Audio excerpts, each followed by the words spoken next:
Donc, la SIC de Savecom, société coopérative d'intérêt collectif créée en 2012 dans la Meuse, à Commercy, qui propose de créer une sorte de nouveau métier, en quelque sorte, qui est écrit ici. Son cœur d'activité, c'est assurer l'ingénierie, donc c'est de la maîtrise d'œuvre, et la direction globale des travaux de rénovation thermique, en proposant une garantie de résultats, à la fois durable et mesurable, tout en améliorant évidemment l'efficacité énergétique, mais aussi le confort, la qualité de vie, et par exemple une attention particulière est portée sur la question de la qualité de l'air intérieur. L'activité se présente comme telle, c'est-à-dire que l'intervention se fait, donc c'est le public visé, c'est la maison individuelle, se fait en commençant par un audit thermique assez approfondi. Ensuite, des préconisations de travaux et puis le montage du projet. Ensuite, une consultation avec un appel d'offres qui est lancé à destination des entreprises du territoire qui doivent obligatoirement répondre sous forme de groupement. Et donc d'ailleurs, elles sont accompagnées pour se grouper. Ensuite, assurer le traitement administratif et financier des projets. Pendant la réalisation des travaux, assurer la maîtrise d'œuvre, assurer les tests et les mesures pendant les travaux et a posteriori, et enfin assurer donc le suivi a posteriori par la mise en place d'un dispositif de suivi de la température, de la qualité de l'air, etc. Pendant 3 ans, de telle sorte que l'ensemble puisse permettre d'offrir une garantie de résultat sur 3 ans donc, qui permet de s'assurer que les économies d'énergie, et ceci en monnaie sonnante et trébuchante, sont bien atteintes. Alors la philosophie, donc l'approche est vraiment comme un intervenant de la confiance, donc une confiance qui peut éventuellement se décliner en 10 points avec un principe qui est de chercher à endiguer durablement la précarité énergétique. L'approche technique, c'est traiter l'enveloppe des bâtiments avant les systèmes de production, donc l'efficacité énergétique passive avant de toucher au système énergétique de type chauffage, travailler d'abord sur l'étanchéité à l'air et puis s'assurer la ventilation pour assurer une bonne qualité de l'air, ensuite garantir, mesurer et rendre accessibles les résultats qui sont promis, donc avec du monitoring et des capteurs à l'issue des travaux, adopter des solutions respectueuses du bâti et de l'environnement, combiner indissociablement les économies d'énergie, qualité sanitaire et qualité de vie, protéger les intérêts de toutes les parties d'un projet. On reviendra dessus, mais la gouvernance est composée de 6 collèges, incluant les parties prenantes du territoire. Privilégier les investissements porteurs d'amélioration durable du pouvoir d'achat, on va y revenir un peu après. Privilégier, développer les ressources locales, notamment l'intervention d'entreprises locales. Et enfin, être soucieux de la bonne utilisation des fonds publics. Jacques, vous intervenez s'il y a besoin de compléter. Je vais vous laisser aller jusqu'au bout et puis je rajouterai quelque chose, voilà. D'accord, donc continuons. L'habitat type en Meuse, ce sont des maisons individuelles aux alentours de 100 mètres carrés, souvent un peu plus, qui sont pour beaucoup d'entre elles construites avant 1974, donc la première réglementation thermique, et qui présentent un besoin de chauffage qui est supérieur à 30 000 kWh par an. Cette description équivaut à peu près à 70% de l'habitat meusien, donc ça fait une grande ressource dans laquelle piocher pour intervenir pour la SIC de Savecom. Donc les cas qui présentent ces caractéristiques peuvent faire l'objet d'une intervention de la SIC, puisque en fait tout ça repose notamment sur le niveau de consommation au départ, avec des factures de chauffage qui sont supérieures par an à 3 000 € par an. Un coût minimum qui est anticipé d'à peu près, si on prend une croissance de 3% par an, qui serait à 4 000 € d'ici 10 ans, et donc un surcoût important de chauffage par rapport à ce qui pourrait être fait, et puis un impact potentiel sur la dépréciation du patrimoine, puisque notamment en marché détendu, on a vraiment un impact, enfin on pourra en reparler plus tard si vous voulez, de la performance énergétique sur la valorisation patrimoniale. On commence à l'identifier, on commence à le voir, et donc cette question-là se pose plus particulièrement dans la Meuse.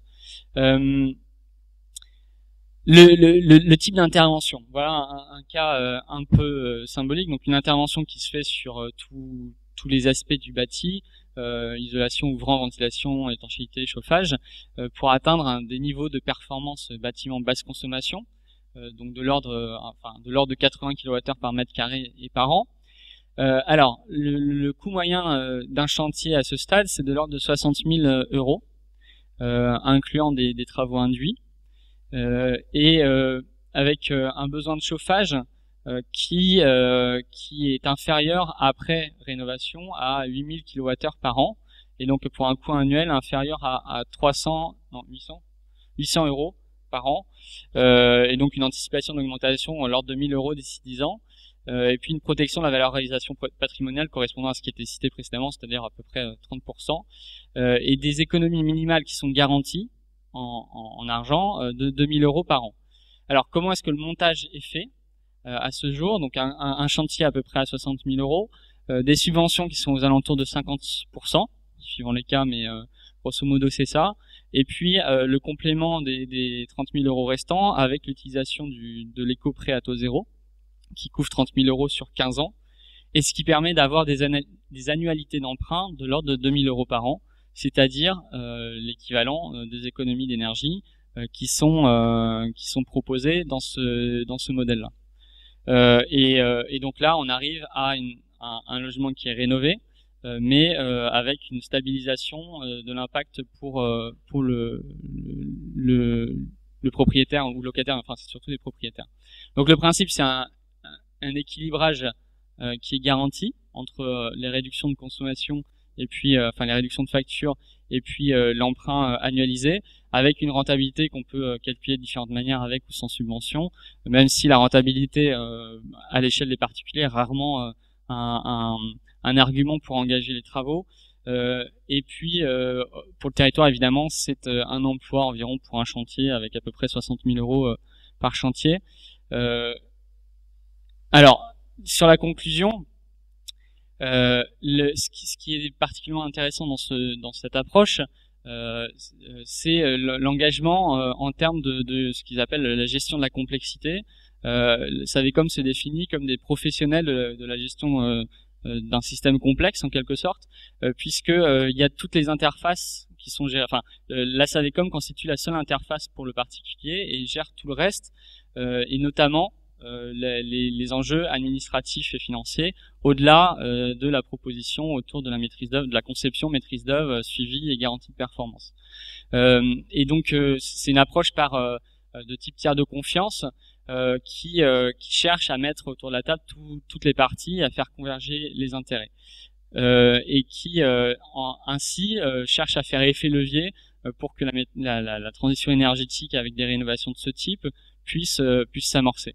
Là, il y a pas de notion à ce stade qui a été évoqué d'amorçage, mais je pense que Jacques Fèvre en dira un mot par la suite. Jacques, vous voulez compléter?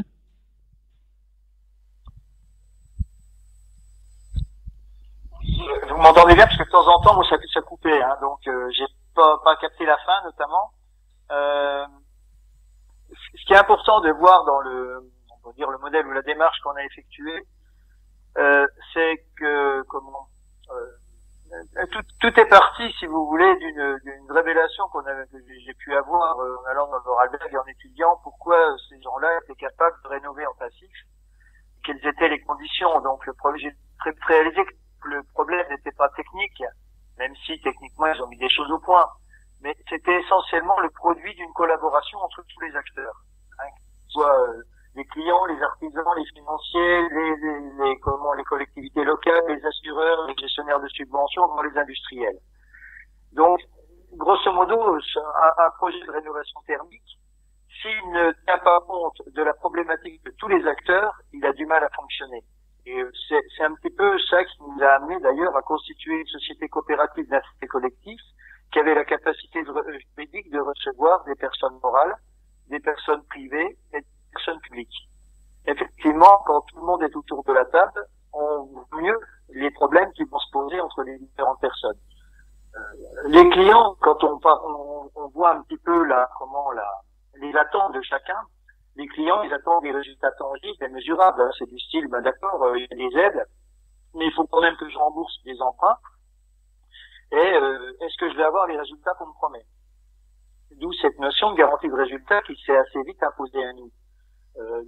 Autre chose, ils veulent pouvoir garantir leur pouvoir d'achat. Il ne s'agit pas qu'en investissant dans l'isolation et sans visibilité, ils disent, ben voilà, à la fin, on n'y arrive plus. Et notamment, quand on commence à toucher les populations modestes, celles qui sont le plus atteintes par la précarité énergétique, eh bien, ces gens-là, ils ont quand même le souci de pouvoir boucler la fin et de ne pas être pénalisés par des investissements qui seraient hasardeux.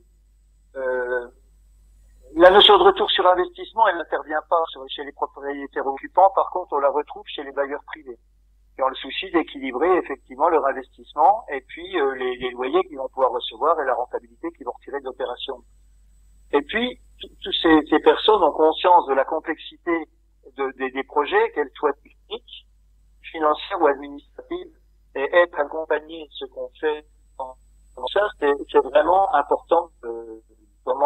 C'est important c'est des leviers importants pour décider, pour amener les clients à décider. Les artisans, eux, eh bien, souvent on dit petit artisan, petit boulot. Quand il faut commencer à prendre un chantier global, dans sa globalité, et que plusieurs artisans collaborent, ils ont souvent le sentiment de ne pas savoir travailler ensemble et ils sont demandeurs pour le faire. Et donc, ils ont besoin, quelque part, d'un coordinateur qui permet de faire ça. Ça, c'est le plus qu'on va apporter en assurant une maîtrise d'œuvre. Deuxième chose, ils veulent pouvoir planifier leurs travaux. Ça, Dieu sait si c'est pas facile, notamment avec les systèmes d'attribution d'aide ou de prêts, qui sont extrêmement aléatoires et surtout pas vraiment maîtrisés, en tout cas chez nous. Et surtout, ils veulent être payés en temps et en heure. Et là, c'est un vrai problème parce que quand les aides pèsent lourd dans un chantier, hein, je disais 50%, mais nous, on a des chantiers qui sont financés, subventionnés jusqu'à 83%, ce qui me paraît complètement excessif, mais en tout cas, c'est comme ça.